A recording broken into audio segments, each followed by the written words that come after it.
At the time of the Anglo Zulu War, the then Prime Minister of Great Britain Benjamin Disraeli and his Conservative government made every effort to avoid the conflict.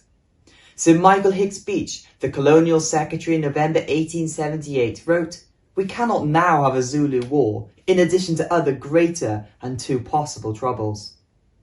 In 1877, Sir Henry Frere, a British colonial administrator born on the 29th March 1815, Clydach, Monmouth, Wales, had been sent to Cape Town to unite South Africa under a single British confederation, but Frere thought differently. He realised that uniting the Boer Republic's independent black states and British colonies could not be achieved until the Zulu kingdom on its borders had been defeated. Frere consulted with the British governor of Natal and the Transvaal, Sir Theophilus Shepstone, for reasons to invade. Shepstone's territories were bordered by Zululand. He outlined how regular border intrusions by the Zulus affected the stability of the region and expressed concern over the increasing amount of firearms falling into Zulu hands. Frere exaggerated the threat posed by the Zulus, and in December 1878, when the British government refused to sanction war, he took matters into his own hands. He gave the Zulu king Cetshwayo an unacceptable ultimatum, requiring him to disband his army. He knew that King Cetshwayo would never accept these terms. Frere arranged for an army led by Lord Chelmsford, a personal friend of his, to prepare for invasion. Later, Frere was recalled to London to face charges of misconduct. Whitehall officially censured Frere for acting recklessly. Frere replied to the charges relating to his conduct with regards to Afghanistan as well as South Africa, previously referred to the Gladstone's Midlothian speeches, and was preparing a fuller vindication when he died at Wimbledon on 29th May 1884. He was buried in St Paul's Cathedral. He had a number of memorials in his honour. Henry Bartle Frere's statue on the Thames Embankment. He was the founder and first president of the Royal Society of South Africa, 1877. Frere Hall in Karachi was built in his honour. The city also named a road, street and town after him. Karachi Grammar School's Frere House is named after him. In 1888, the Prince of Wales unveiled a statue of Frere on the Thames Embankment. Mount Bartle Frere, the highest mountain in Queensland, Australia, is named after him, as is a bordering house in Haileybury. A road in Parktown, Johannesburg, is also named after him. In Durban, 2 roads honour him, Frere Road, which later transforms into Bartle Road. Frere Town, a district of the Kenyan city of Mombasa, is also named after him. The botanist N.A. Dalzell named the plant genus Frere to commemorate H.B. Frere. It is a monotypic plant genus known by a single species, viz. Frere indica Dalzell. Lord Chelmsford, or Frederick Augustus Thesiger, 2nd Baron Chelmsford, GCVO, born 31st May 1827. His experiences fighting against the Xhosa South Africa created low opinion of the fighting capabilities of native Africa tribesmen, which later led to a disastrous consequence. In January 1879, Sir Henry Bartle Frere, a personal friend of Chelmsford, engineered a war against Cetshwayo, king of the Zulus, who at the time were an allied power by treaty with the British Crown. Imperial military force under Chelmsford's command subsequently entered the Zulu kingdom uninvited and was in consequence attacked on the 22nd of January 1879 by a large Zulu army at Isandlwana, during which the Zulus overran and destroyed the central column of Chelmsford's separate forces. The engagement was an unexpected victory for the Zulus and one of the worst defeats of the British army by native tribesmen in the history of the British Empire. Afterwards, the British government, anxious to avoid the Zulus threatening Natal, issued orders for the hasty relief of Chelmsford for his command and for him to be replaced by Sir Garnet Wolseley. However, this order could not be implemented until the arrival of Wolseley, and in the meantime Chelmsford ignored diplomatic peace overtures from King Cetshwayo and planned an attack upon the Zulus at Ulundi, aimed at defeating them decisively and salvaging his reputation before Wolseley's arrival. The Battle of Ulundi took place on the 4th of July 1879, being the last major battle of the Anglo Zulu War. After a half-hour bombardment by the Royal Artillery, Chelmsford attacked a Zulu army massed at Ulundi, making full use of concentrated small arms fire from Gatling guns and rifles, leading to the destruction of the Zulu force. The British Army's casualties after the sharp but brief engagement was 10 killed and 87 wounded, in exchange for nearly 60 times that number of Zulu dead.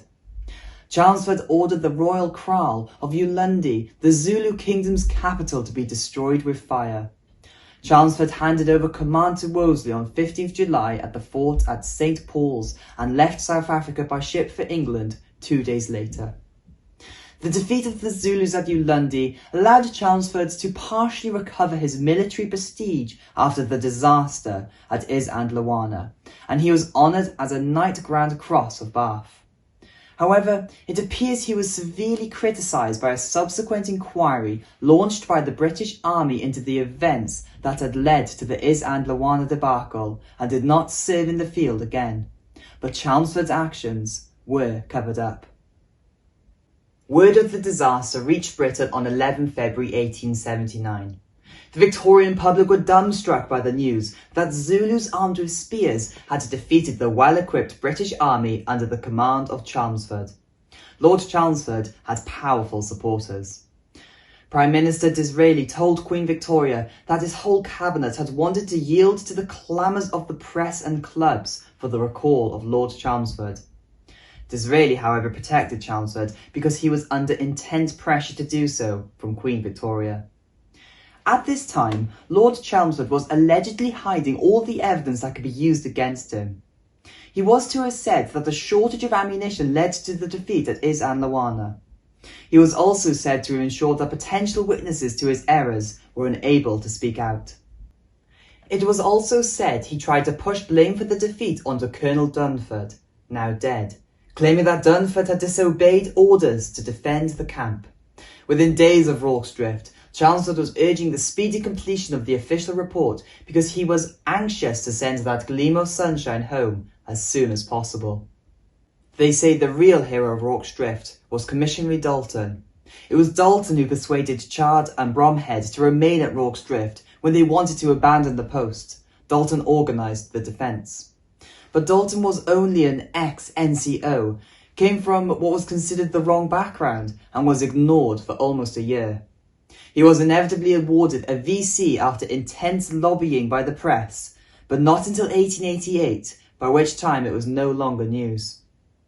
His citation for the Victoria Cross was for his conspicuous gallantry during the attack on Rorke's Drift Post by the Zulus on the night of 22nd of January 1879.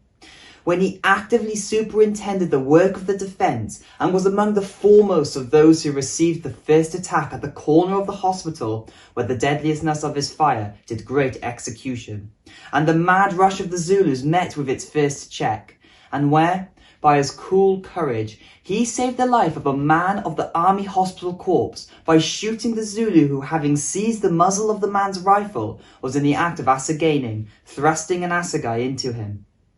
This officer, to whose energy much of the defence on the place was due, was severely wounded during this contest, but still continued to give the same example of cool courage. After Lord Chelmsford returned from South Africa, Chelmsford was given an audience with the Queen. She recorded the conversation in her journal. Lord Chelmsford said no doubt poor Colonel Dunford had disobeyed orders in leaving the camp as he did. Lord Chelmsford knew nothing, Colonel Dunford never having sent any message to say he was in danger. This much is clear to me, viz. that it was not his fault, but that of others, that this surprise at Isandlwana took place. I told Lord Chelmsford he had been blamed by many, and even by the government, for commencing the war without sufficient cause. He replied that he believed it to have been quite inevitable, that if we had not made war when we did, we should have been attacked, and possibly overpowered. Allegedly, most of what Chelmsford told the Queen were lies.